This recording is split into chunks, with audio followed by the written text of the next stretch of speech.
Halo teman-teman, halo semuanya. Kita ketemu lagi ya teman-teman di channel ini. Oke, terima kasih banyak buat teman-teman yang sudah mampir ke Rayudi Channel. Salam otomotif buat teman-teman dan semoga pada sehat ya teman-teman. Dimudahkan segala urusannya, dilancarkan ya segala rezekinya. Amin. Oke teman-teman, video kali ini saya masih mau bahas mengenai karburator ya teman-teman.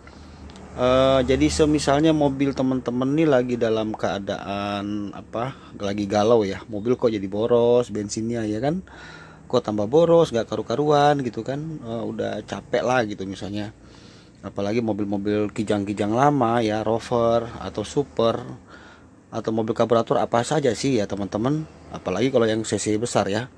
Nah jadi di sini saya akan membahas sedikit ya mengenai apa sih yang berhubungan dengan karburator, yang ada hubungannya dengan keborosan BBM ya. Jadi penggunaan bensin itu boros nggak karu-karuan lah, nggak seperti dulu ya. Dulu awal beli itu bagus gitu, kok sekarang jadi boros ya kan. Terus kemudian di knalpot ada asap kayak item-item, businya cemong ya kan, udah kadang mobil juga bisa pincang-pincang ya kan.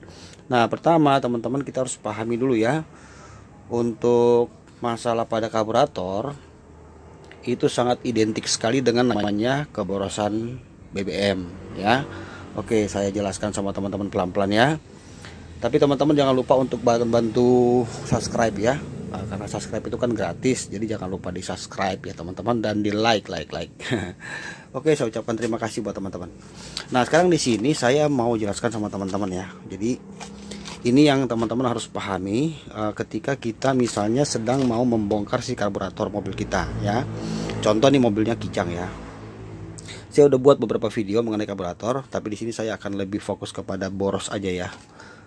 Untuk yang lainnya teman-teman boleh cek video sebelumnya ya. Oke, jadi teman-teman perhatikan ya, saat ini kita buka. Ini udah kosong ya teman-teman. Ya, saat kita buka maka akan modelnya seperti ini kan. Nah, seperti ini. Nah, di sini coba kalau kita sudah buka seperti ini ya, kira-kira ya. Nah, teman-teman perhatikan ya.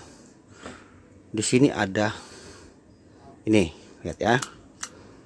Nah, ini nanti kalau kita mau buka ya, pakai kunci 9 sok ya, 9 T aja, 9 T baru bisa copot. Nah, ada yang sudah terbuka, ini contohnya. Seperti ini. Nah, ini nanti akan terhubung dengan ini teman-teman. Nih. Nah, jadi pada saat ini terpasang ke sana, begini modelnya kan ya, berdiri, pernya di atas, baru dia menekan begini. Waktu terpasang ya. Nah, perhatikan di sini ngeper. Nah, jadi pada saat kita menyalakan mesin mobil kita akan terjadi di sini ada lubang, lihat. Ini lubangnya kecil. Ini tembusnya ke sini. Ini kan ada 2 baut kancing di bawah, tapi satu ada lubang. Kemudian kan nanti di sini ada pakingnya juga ada lubang, tembus ke intake ke sini. Jadi pada saat mesin hidup ini akan masuk udara ke sini, tembusnya ke sini ya, lalu akan menarik ini.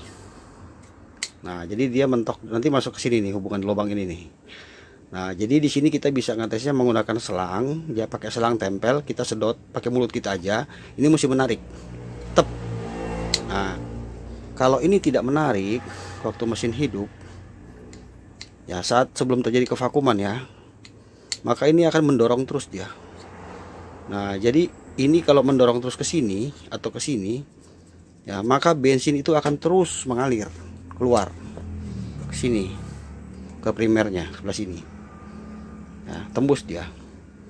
Ya, jadi bensin itu akan ngocor terus ya, walaupun dia belum waktunya harus bekerja. Di sini ada, bisa dibuka ya, ada spuyernya kecil seperti ini. Ini ya. Nah, ini kita harus menyedot dari sini menggunakan mulut boleh ya. Kalau kita sedot ini tidak boleh empos ya. Jadi kita sedot pada saat ini belum tertekan, maka ini harus padat, nggak boleh ada kebocoran. Tapi saat kita menyedot ya, saat ini tertekan, baru bensin itu akan keluar. Nah, jadi teman-teman, yang pertama yang menyebabkan bensin boros itu, coba teman-teman cek bagian ini ya. Jadi bukanya kita pakai kunci 9 ya, 9 shock boleh, yang T itu ya, copot ini ya, lepas, lalu pastikan bahwa itu tidak mampet atau ini tidak masih berfungsi dengan baik, paham ya teman-teman. Lalu ini di dalam sini tuh ada per ya, kalau dibuka udah kayak gini modelnya. Ini udah kosong, ini kan tembus ke sini lubangnya nih. Nah, jadi pada saat ini terjadi kevakuman, maka dia akan menarik ya, main di sini melalui per ini. Nah, jadi perhatikan kalau ini sudah nggak main ya, bongkar nih, ada obeng kembang, buka ininya ya, terus pernya cek ya. Intinya ini kalau misalnya ada udara menarik, ini mesti menarik ke bawah. Nah, ini dia menjadi gantung. Nah, ketika terjadi kevakuman, ini akan kembali mendorong ini. Nah, baru sesuai kebutuhan untuk bensin, untuk ke primernya. Itu yang pertama ya teman-teman, sumber kenapa bensin kita menjadi boros. Jadi jangan lupa untuk mengeceknya. Next, yang kedua, di sini ada dua spuyer ya, satu yang sebelah sini, satu yang sebelah sini. Ya, ini satu terhubungan dengan koin yang lebih kecil atau klep lebih kecil atau gobangan lebih kecil. Ya, terhubung ke sini. Nah, ini ya kalau untuk mobilnya itu 5K, 7K. Spuyer sini ukurannya itu dia 105, kita boleh pakai. Atau kita bisa gunakan juga kalau untuk setelan lebih irit, kita turunin ya, bisa pakai 95. Kalau mau jadi balap diboros-borosin, ini digedein bisa. Tapi kalau untuk standarnya, untuk membuat dia irit atau kembali ke setelan pabrik, ini jangan sampai terbalik ya. Jadi spuyer yang di dalam sana itu ya harus lebih kecil sebelah sini ukurannya daripada sebelah sini ya. Jadi koinnya pun beda kan, gobakannya lebih besar yang ini ya, lebih kecil. Nah, ini teman-teman harus paham ya. Jadi pada saat kita membuka sini ya, itu kan spuyer udah gak ada nih, udah copot. Nah, jadi jangan sampai terbalik. Kalau ini untuk mobil 4K ya, jadi ada perbedaan. Ini 4K, ini untuk 7K ya, 1800 cc ya teman-teman. Ini untuk KF20 ya. Oke, itu yang kedua ya. Jadi cek spuyernya supaya nanti teman-teman pada saat pemasangan tidak keliru ya. Jadi pada saat dibuka nanti masang spuyernya kan sama dratnya, cuman lubangnya beda. Nah, ini sebagai contoh ya.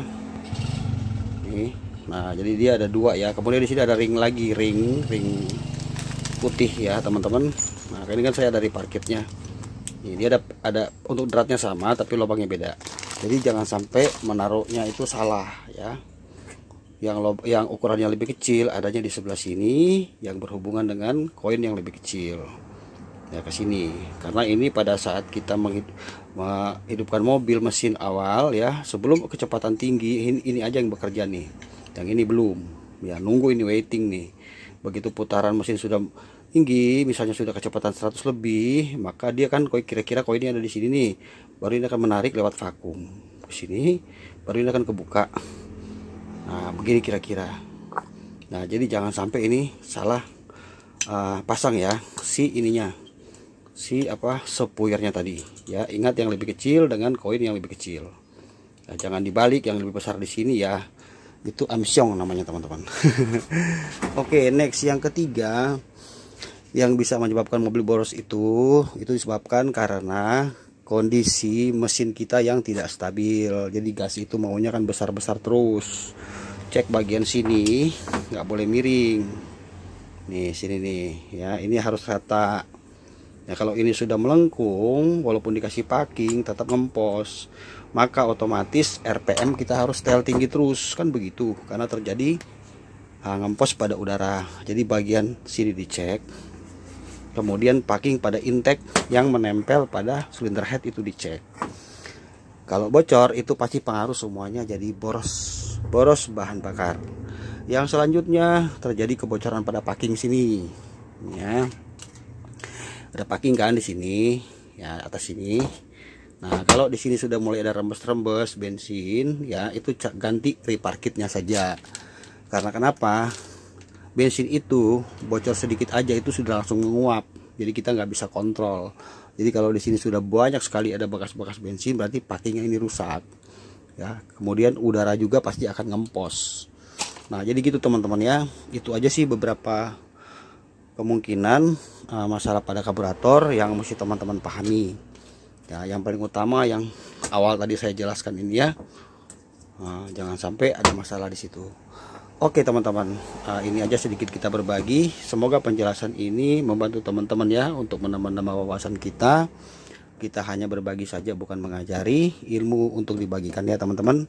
Dan kalau teman-teman nanti misalnya sudah mengerjakan dengan montir atau dengan teknisi yang biasa menangani karburator, banyak-banyak bertanya supaya ilmu kita semakin bertambah, kan begitu teman-teman ya. Oke, terima kasih sudah menonton. Sampai kita jumpa lagi di lain waktu kesempatan. Salam otomotif. Semoga teman-teman sukses di tahun yang baru ini. Thank you teman-teman. God bless you. Jangan lupa subscribe ya. Bye.